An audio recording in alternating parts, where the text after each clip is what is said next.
Hello नमस्कार साथियों, एक बार फिर से स्वागत करते हैं आप सभी का संडे स्टडी पॉइंट पे। तो आज का जो टॉपिक लेकर आए हैं आपके लिए यूजीसी नेट जेआरएफ सेट परीक्षा 2021 के लिए है और बहुत ही महत्वपूर्ण टॉप एमसीक्यू लेकर आए हैं आपके लिए। तो वीडियो को लाइक और शेयर जरूर कर दीजिए और चैनल को अभी तक आपने हमारे सब्सक्राइब नहीं किया है तो जल्दी से कर लीजिएगा।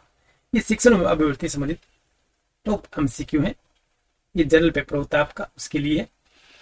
तो बेहतर तैयारी करते रहिए अपनी और वीडियो को 1 से 2 बार देखिए तो आपको ये सभी क्वेश्चन याद हो जाएंगे। ये याद रट्टा लगाने से भी नहीं होंगे और आप इसे अभी आप 2 या 3 बार वीडियो को देखते हैं तो इससे ना आपके दिमाग में बैठ जाएंगे इनके आंसर, कि आपको समझ आ जाएगा कि इसमें पूछा क्या गया है। कि जनरल सी बात पूछी जाती है लेकिन वो घुमा फिरा कर पूछी जाती है। तो चलिए आज का जो हमारा पहला प्रश्न है, इन बात को तोड़ मोड़ कर ही लिखा जाता है तो उसी से आपको बदल किया जाता है। ये क्वेश्चन बिल्कुल आसान होता है लेकिन उसमें तोड़ मोड़ करने से उसका जो भाव होते हैं वो बदल जाते हैं और वहीं पर आप अटक जाते हैं कि किस प्रकार में इसका सही आंसर होगा। चलिए अगला प्रश्न जो हमारा आज का है कि राष्ट्रीय उच्चतर शिक्षा अभियान RUSA के निम्नलिखित में से क्या उद्देश्य है? सरकारी संस्थाओं को समग्र गुणवत्ता में सुधार करना, गुणवत्तापूर्ण संकायों की पर्याप्त उपलब्धता सुनिश्चित करना, वर्तमान स्वायत्त महाविद्यालयों के उन्नयन के माध्यम से नई संस्थाएं सृजित करना, या अपर्याप्त अवसंरचना वाले विश्वविद्यालयों का अस्वायत्त महाविद्यालय में अधोस्तरण करना। नीचे कूट दिया गया 1 2 4 1 2 3 4 1 2 3 या 1 3 4। तो इसमें सही आंसर हमारा ऑप्शन नंबर क्या हो जाएगा? देखिए ऑप्शन नंबर सी हो जाएगा हमारा 1 2 3 हो जाएंगे। 1 2 3 ये राष्ट्रीय उच्च शिक्षा या उच्चतर शिक्षा अभियान RUSA की जो प्रमुख उद्देश्य है कौन कौन सी हैं कि 1 2 3 हो जाएंगे हमारे। सरकारी शिक्षण संस्थाओं की समग्र गुणवत्ता में सुधार करना, इसके लिए आधारभूत ढांचा तथा मानदंड निर्धारित करना है। वर्तमान कॉलेजों तथा अन्य महाविद्यालयों को अपग्रेड कर उनको विश्वविद्यालय का दर्जा देना भी है। उच्चतर शिक्षण संस्थाओं में गुणवत्ता मुक्त फैकल्टी या संकायों की उपलब्धता सुनिश्चित करना तथा सभी सत्रों पर रोजगार सृजन की क्षमता को बढ़ावा देना भी इसका प्रमुख कारण उद्देश्य है। चलिए साथियों अगला प्रश्न चलते हैं। एक राज्य की महाधिवक्ता का कार्यकाल होता है, एक राज्य के महाधिवक्ता का कार्यकाल कितना होता है? निर्धारित नहीं है। 4 वर्ष, 5 वर्ष, 6 वर्ष अथवा 65 वर्ष की आयु जो भी पहले हो। इसमें राइट आंसर हमारा ऑप्शन नंबर फर्स्ट हो जाएगा। देखिए निर्धारित नहीं है। एक राज्य के महाधिवक्ता का कार्यकाल कितना होता है? देखिए निर्धारित नहीं है। संविधान के अनुच्छेद 165 के अंतर्गत, जी हाँ, संविधान के अनुच्छेद 165 के अंतर्गत राज्य में अधिवक्ता की व्यवस्था की गई है। इसका कार्यकाल निर्धारित नहीं है। वह अपने पद पर राज्यपाल के प्रसाद पर्यंत बना रहता है। उसे राज्यपाल द्वारा कभी भी हटाया जा सकता है। इसके अतिरिक्त वह अपने पद से कभी भी त्याग पत्र देकर कार्यमुक्त हो भी सकता है। चलिए साथियों अगला प्रश्न चलते हैं। निम्नलिखित राज्यों में से किस राज्य की लोकसभा में सीटों की संख्या सर्वाधिक है? राजस्थान, पश्चिम बंगाल, महाराष्ट्र या तमिलनाडु? निम्नलिखित राज्यों में से किस राज्य की लोकसभा में सीटों की संख्या सर्वाधिक है? यानी कि लोकसभा में सीटों की जो संख्या होती है वो सबसे अधिक है। किसमें है? ये सबसे ज्यादा तो उत्तर प्रदेश में है, लेकिन उत्तर प्रदेश का तो इसमें नाम ही नहीं दिया गया है। इसमें हमारा महाराष्ट्र हो जाएगा। ऑप्शन नंबर सी दो बिल्कुल सी आंसर रहेगा।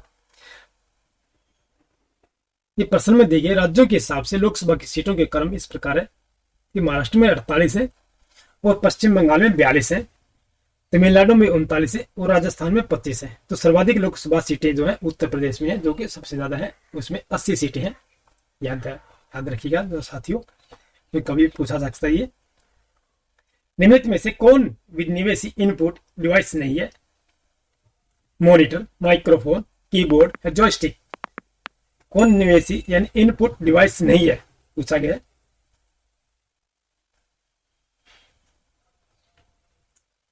ये मॉनिटर जो हमारा ये इनपुट डिवाइस नहीं है हमारा।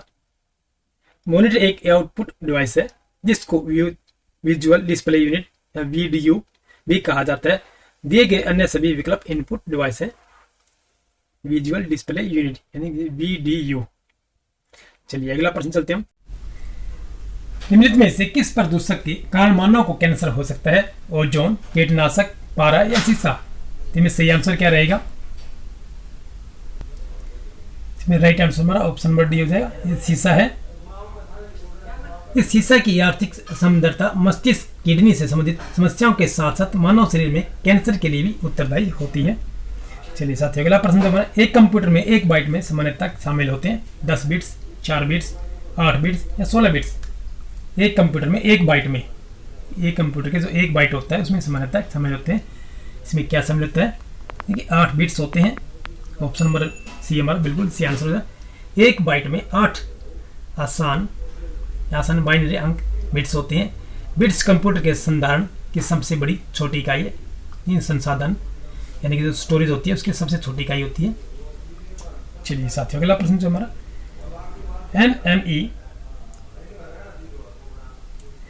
NMEICT का अर्थ है national mission on e learning through ICT, national mission on education through ICT, national mission on e governance through ICT, national mission on e commerce through ICT। इसमें right answer क्या रहेगा? ये option number B हमारा बिल्कुल C answer हो जाएगा। National mission on education through ICT हो जाएगा। National mission on education through information एवं कम्युनिकेशन हो जाएगा। भारत सरकार के मानव संसाधन एवं विकास मंत्रालय की यह योजना IIT खड़गपुर और IIT बॉम्बे के सहयोग से चलाई जा रही है। संविधान में एक मध्य के रूप में लोक व्यवस्था निम्नलिखित में से किस में आती है? अवशिष्ट शक्तियों में, संघ सूची में, राज्य सूची में या समवर्ती सूची में? संविधान में एक मध्य के रूप में लोक व्यवस्था निम्नलिखित में से किस में आती है?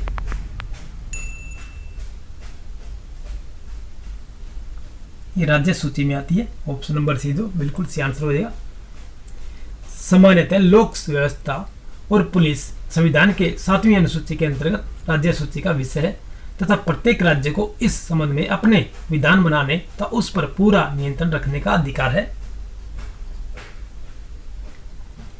निम्नलिखित में से कौन एक इंस्टेंट मैसेजिंग एप्लीकेशन है? इंस्टेंट मैसेजिंग एप्लीकेशन है व्हाट्सएप, गूगल टॉक, वाइबर। तो कूट देगा 1 2 3, 1 2 2 3 या केवल एक। इंस्टेंट मैसेजिंग एप्लीकेशन पूछा गया है। ये ऑप्शन नंबर फर्स्ट हमारा बिल्कुल सी आंसर रहेगा।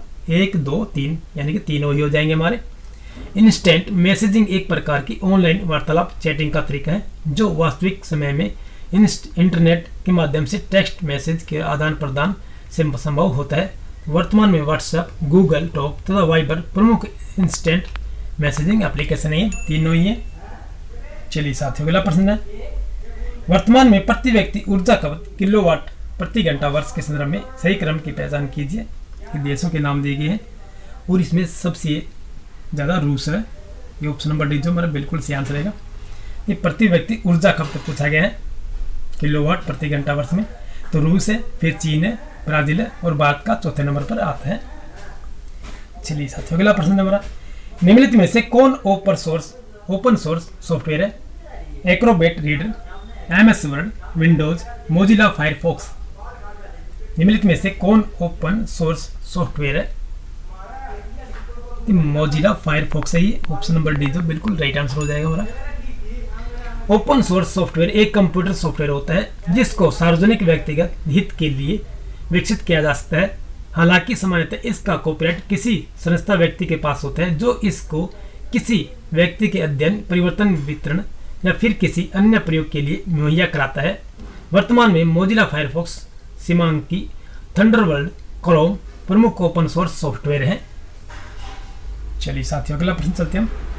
अभिकथन दिया गया है, जनसंख्या नियंत्रण के उपायों से अनिवार्य रूप से पर्यावरणीय ह्रास को रोकने में मदद नहीं मिलती है। तर्क दिया गया, जनसंख्या वृद्धि और पर्यावरणीय ह्रास के बीच का संबंध जटिल है। ए असत्य है परंतु आर सत्य है। ए और आर दोनों सत्य हैं परंतु आर ए का सही स्पष्टीकरण है। ए आर दोनों सही है परंतु आर ए का सही स्पष्टीकरण नहीं है। ए सत्य है परंतु आर असत्य है हमारा।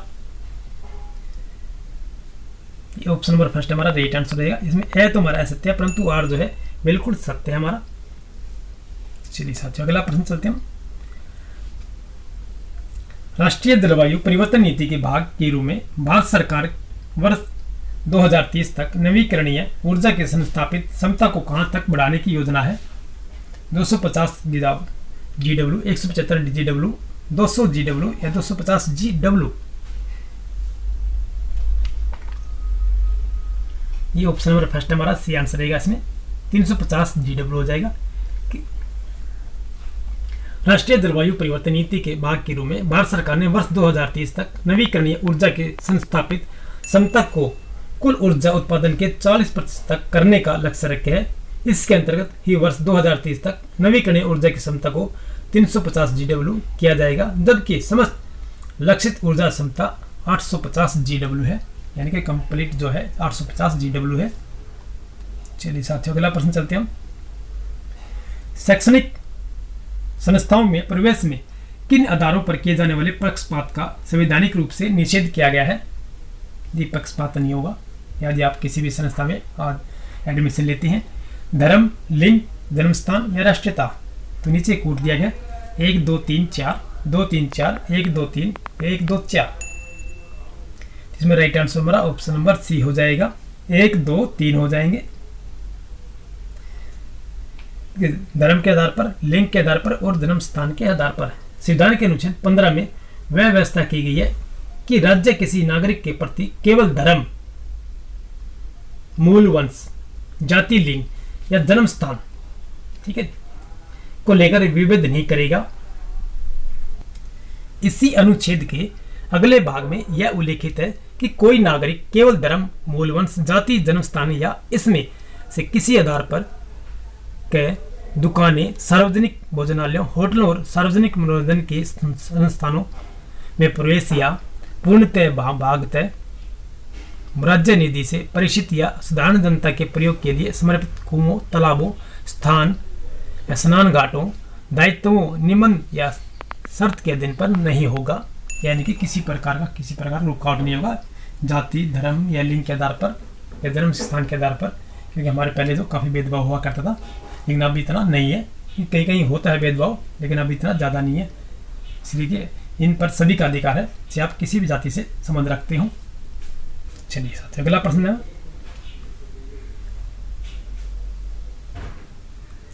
लोकसभा के संबंध में निम्नलिखित में से कौन से कथन सही है? लेकिन लोकसभा के बारे में पूछा गया है। संविधान में लोकसभा के सदस्यों की संख्या की सीमा तय की गई है। संसदीय निर्वाचन क्षेत्रों की सीमा और आकार निर्वाचन आयोग द्वारा निर्धारित किए जाते हैं। फर्स्ट पास्ट द पोस्ट निर्वाचन प्रणाली अपनाई जाती है।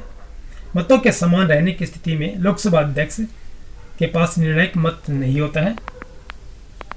कूट दिया गया 1 2 3 4 1 3 1 2 3 1 3 4, जिसमें राइट आंसर हमारा क्या रहेगा? ऑप्शन नंबर बी हो जाए। 1 और 3 हो जाएंगे हमारे, यानी कि पहला और तीसरा हो जाएगा कि लोकसभा के संबंध में पूछे गए क्वेश्चन है ये, जिसमें हमारा ऑप्शन नंबर बी हो जाए। 1 और 3 हो जाएगा। संविधान में लोकसभा की अधिकतम संख्या 552 निर्धारित की गई है। इनमें से 530 राज्यों के प्रतिनिधि तथा 20 संघ राज्य के प्रतिनिधि होते हैं। इसके अतिरिक्त राष्ट्रपति द्वारा एंग्लो इंडियन समुदाय के 2 सदस्यों को नामित या प्रतिनिधित्व समुदाय के नहीं होने की स्थिति में किया जाता है। तो वर्तमान में लोकसभा में 545 सदस्य हैं, जिनमें 530 राज्यों जबकि 13 संघ राज्यों एवं 2 एंग्लो इंडियन राष्ट्रपति द्वारा निर्मित हैं। इनके निर्वाचन में फर्स्ट पास्ट व पोस्ट निर्वाचन प्रणाली अपनाई जाती है। सामान्यतः लोकसभा अध्यक्ष संसद में किसी भी मुद्दे पर मतदान में भाग नहीं लेता है, लेकिन मत बराबर होने की स्थिति में वह अपना मत यानी कि निर्णायक मत दे सकता है। संसदीय निर्वाचन क्षेत्रों के सीमा और आकार का निर्धारण स्वयं निर्वाचन आयोग के द्वारा न होकर संसद द्वारा गठित परिसीमन आयोग के द्वारा किया जाता है। इसलिए ऑप्शन नंबर फर्स्ट और तीसरा हमारा सही आंसर रहेगा। तो चलिए साथियों, आज की जो वीडियो हमारी ये समाप्त करते हैं हम। आपको वीडियो कैसी लगी हमें कमेंट बॉक्स में बताइएगा।